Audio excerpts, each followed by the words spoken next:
No, I've been doing this 39 years. I know I done over somebody. This don't make no sense, you know.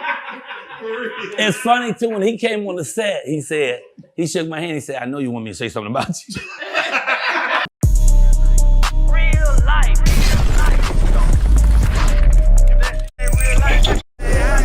It ain't real life.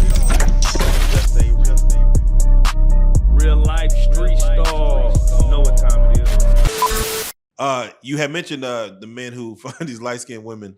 Where, you know, Katt Williams just did Club Shay Shay. He's a very nice January guy, too. 4th. He came to that show. They just gave him my own show. He came to the first day of shooting. Oh, shout out He Katt. blessed the set. Shout out I Katt, love man. that dude. Okay. What are your thoughts for what he did to... I think what he did was monumental. Everybody in the world thinks what he did was monumental. He said the truth about some folks. I don't know if everything was true, because I wasn't there. But he said his truth, and he said, and he didn't bite his tongue, and he stood on it. And a lot of things you're seeing as time goes by actually, you know, were true. All of it, I don't know if it was, but I think what he did was so brave and daring. And as you see, the universe really respects you when you have courage. When you step forth and do your shit, man. He ain't give a fuck. He came in and did his shit. He had his cocktails and said, the fuck he wanted to say, he put it online. I just still don't understand why he ain't mentioned me. I've been doing this shit 39. No, I've been doing this shit 39 years. I know I done fucked over somebody. This don't make no sense, you know. It's funny too, when he came on the set, he shook my hand, he said, I know you want me to say something about you. I know. Every comedian did. Yeah. So I gotta get your take on you know, there's been some classic parody comedies. You know, we have Airplane, we have a Naked Gun, and of course Hot Shots, in which you were in. Yeah, the Hot Shots Part Deux. Part Deux, William. You know, there's some goals. The first hat with that motherfucker. Yeah, hey man, the first house with that. Man, shout out. 25 weeks on one movie. It was phenomenal. Yeah, Charlie Sheen. Rowan Atkinson. Rowan Atkinson made a cameo. That was cool, but the powerful brother was a white dude, a tall white dude on there. He's from Whose Line Is It Anyway? He went to Whose Line Is It Anyway, and now he owns that show as well. Oh, and he's bad. Brian Stiles is bad. And the other hero was Miguel, what is his father's name? Ferrer. His father was Mel Ferrer, who's a brilliant, brilliant actor. And he was known for Sergio, the dude who has the big nose. Yeah. The famous guy, and he has his big nose, and he had to go to somebody else to talk to his woman, the woman he wanted to be with, because he was ashamed of her to see the nose, but he had to love her through somebody else. He's a bad motherfucker, but that boy's bad. So the four of us was the heroes. Yeah, facts. And that was some cool shit. That was some cool shit. That was some funny shit, man. If kids ain't watching, go watch it, come back. Oh yeah, you'll love that. Yeah. What are your thoughts on the comedy parody movies today? It's like it just doesn't exist no more. That used to be a thing of Hollywood, to where I don't see many of those. I don't see them anymore, because reality is what sells now. People love to see motherfuckers argue with each other, shout and say bad shit. Yeah, like the reality shows don't even work if it ain't a fight. You gotta fight a motherfucker. Where's the reality shows that's about love? Where's the reality shows that show you how to get there? How you made your motherfucking hustle work? Almost every giant in the industry that's black came from the fucking projects or the hood. You know, I'm from Robert Taylor home, 4352 South State Apartment 909, South Side for motherfucking life. I got homes in other places, but that's where I'll always be from, you know, so. Yeah. Now you mentioned your mom, of course, and we're about to go down the list of other inspirations. But I'm sorry, I didn't finish answering. My inspirations were 4 comics. It's Red Fox, Eddie Murphy, Richard Pryor, and a guy named Lenny Bruce. You know who Lenny Bruce is? I do not know Lenny Bruce. Lenny Bruce was a Jewish comedian in the 60s. We wouldn't have a Richard Pryor if it wasn't for Lenny Bruce. Lenny Bruce lost all his money, because the motherfucker made a gang of money, but he lost all his money going to court fighting for our right to curse on stage. Oh, wow. So he would curse in the 60s. You curse, you get arrested. You get a ticket, then you get arrested. And he would curse every time he could. He would curse and go and fight it every time.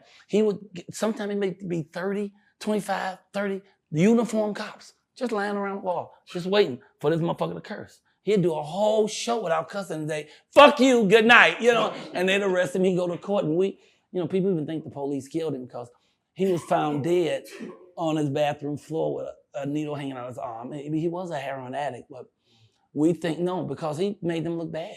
He made them look bad, but because he fought for our right to say what we want on stage, Richard Pryor was able to speak in his authentic language because he couldn't speak. He couldn't tell you about the brothel where the aunt raised me and his grandmama the hoe and the pimp. So he couldn't talk about that if he couldn't say the words he wanted to say. But Red Fox was the fucking craftsman.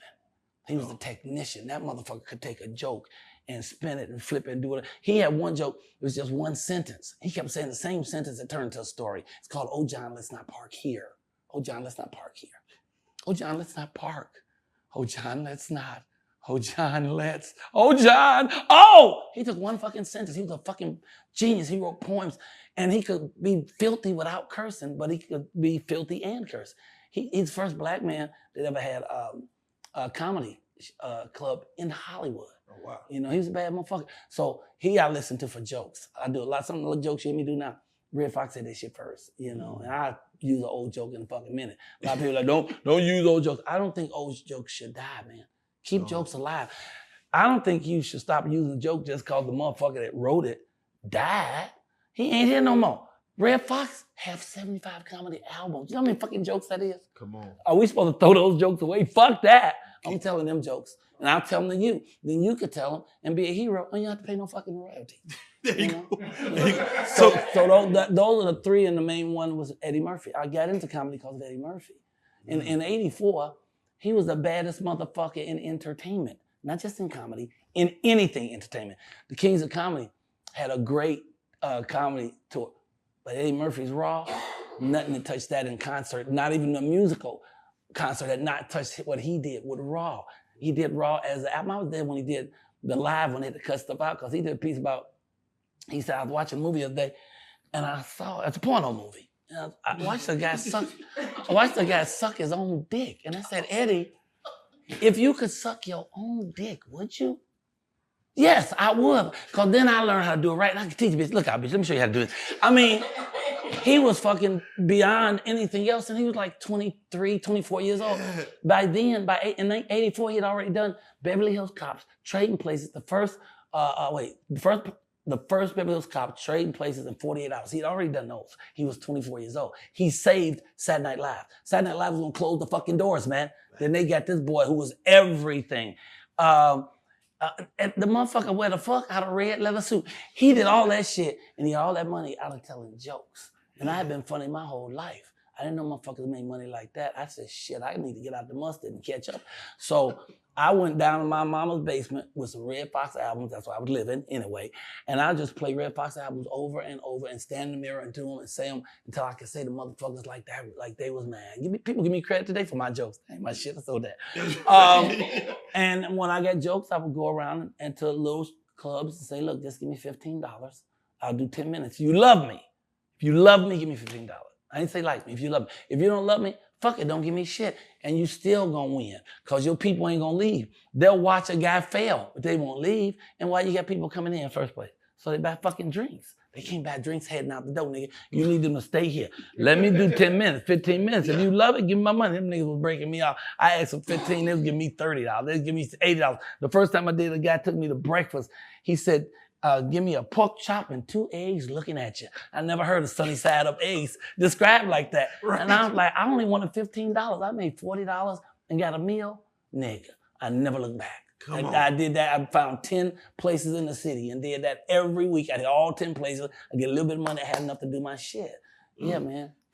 When they say in their stories that Richard Pryor had got high and set himself on fire, okay. Was that true or did that happen? I mean, again, Absolutely, it's true. Yeah, so but he didn't set himself on fire. He didn't say, all right, fuck y'all. And like yeah. It wasn't that. But he was working with shit that was combustible, man. You know, he was freebasing, so that shit, you can't fuck with that, man. And he had, I guess, put too much alcohol in, lit it, and set his ass on fire. That motherfucker, he didn't know he could run that fast. That motherfucker broke some records, nigga, but you can't run from fire when it's on your head. You got to lay down. That, you know, the police told me this police joke. This woman, she was putting gas in her car, but then she took it out too quick. She, you know how you still hold on to it. So the gas was still cutting. She had gas all over. She was mad, the motherfucker. So she hung up the fucking gas hole. She get in the car. She slammed the fucking door. Then her ignorant ass lit a cigarette, okay? So she caught on fire in the fucking car. So her brother ran over. He trying to get out. You know, she couldn't open the door. He bust the glass. He dragged out her arm. Or just all of us. She on fire. And he said, ma'am, just hit the ground, roll over, roll over. She's running around on fire, so the police pulled up. And the police got the car. He said, ma'am, just lay on the ground and roll over. She kept running to the police. The police pulled out the gun, shot her, and killed her. You know, that's what they do. And when his supervisor came, he said, well, why'd you shoot her? He said, man, I had to. She come running at me with a firearm. It's a corny ass joke, but it's hilarious. With a firearm. Okay, anyway. So, freaky. And there's no place else that joke would have fit except right there. Oh, shit. So let me ask you, Michael, because I saw this with Robert Townsend, Lawrence Fishburne, after Boys in the Hood came out, Cuba Gooding Jr. They were saying that back then, when you get roles, you would get very typecasted. And you was in Hollywood Shuffle. Is that a thing that where black actors were getting typecast? It still happened today. Damn. You hear Taraji.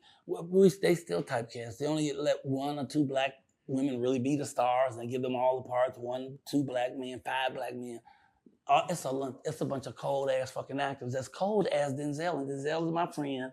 And I ain't saying nothing negative about you, D. But this actor's as cold as Denzel. But they didn't get the same access, because everything's about access. Yeah. You gotta have somebody to get you in, put you in the right place so you can make the money. But Hollywood, they have tunnel vision, especially about black people.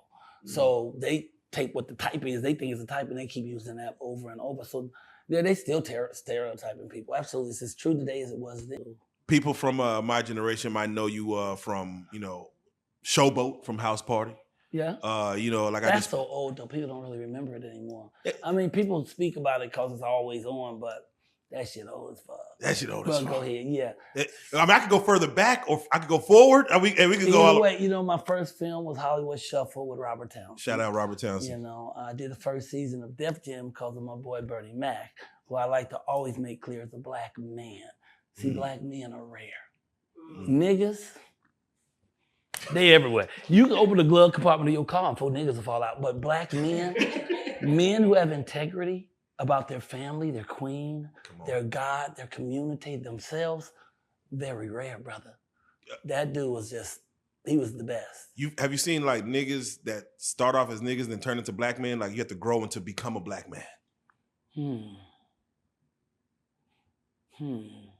Yeah, quite a few. Okay. I saw Robin Harris go from being a nigga to being sort of a sharp, more of a black man, but he still kept his character and his comedy, but he changed as a person. Bernie Mac was just always he's the salt of the earth, man. That motherfucker can go hang out after the show. He went home. He went to the hotel, got some red beans and rice, and called his wife. He was just a cool dude. And when Def Jam came out, I didn't even know it was out. He called them and told them to put me on the show. And he said, dude, I'm putting you on this show. And I co-created Comic View. So I've been doing this comedy shit about 40 years. So think about sticking with it. All right, this conversation is gonna jump around from decade and we're gonna move around, but let's stay right there with Def Comedy Jam. So you're saying you're disorganized? Yeah. Okay, go ahead. We're gonna start in a certain section. Beautiful chaos. Yeah, now we're gonna move around because you opened up the gates. Def Comedy Jam. The first season. Martin Lawrence was already attached to that, or he was what? He was already attached, or no? He got that because Robin died. Oh. That show was built for Robin Harris, and then Robin Harris went to Chicago and just up and died, and that was his protege, was Martin. A lot of times it's about being in the right place. Everything's about access. It's who you know, and everything's about relationships and communication. Who you know, how you talk to the people you know, will determine how far you go. Martin was his sidekick. So when he died, they just gave it to Martin. And he was the best person. I can't think of anybody who could have done it better. He killed that shit. And from the time frame, had House Party 1, which has Robin Harris and Martin, had that already come out before Def Jam? Or did Def Jam come out first? Hey, Michael Colyar, world famous, world renowned, often talked about alleged comedian, gentleman and a scholar, intellectual giant in the pool of mental midgets, and a connoisseur of fine haberdasheries. And you are watching, what is it? Real Life. Real Life Street Stars. They are too. You don't see them. They all stars and shit too. They wearing fancy clothes. Two of them though. They shop together. But you are watching Real Life Street Stars. It's a great show. Don't miss my episode. Don't make me have to come. Okay. Thank you. Blessings. Thank y'all. I do not know. Okay. Your guess is good as mine. But they're both in the movie House Party, and of course Robin Harris, his untimely passing. I'm sorry, but I was in the best House Party. right. House Party 3. Let's be the clear most on hippest. that. We had Ronaldo Ray. We had Simply Marvelous. We had Bernie Mac. Chris Tucker's first film. This shit was off the chain. They had Michael motherfucking Kaya. They was AJ Johnson. AJ Johnson. Come on, man. Classic. Who's the guy who sold the food and he was a convict? Big Worm. Yeah, Big Worm. Come on, man. We had everybody in 3. 3 was the bomb. But 1 is gonna always be legendary.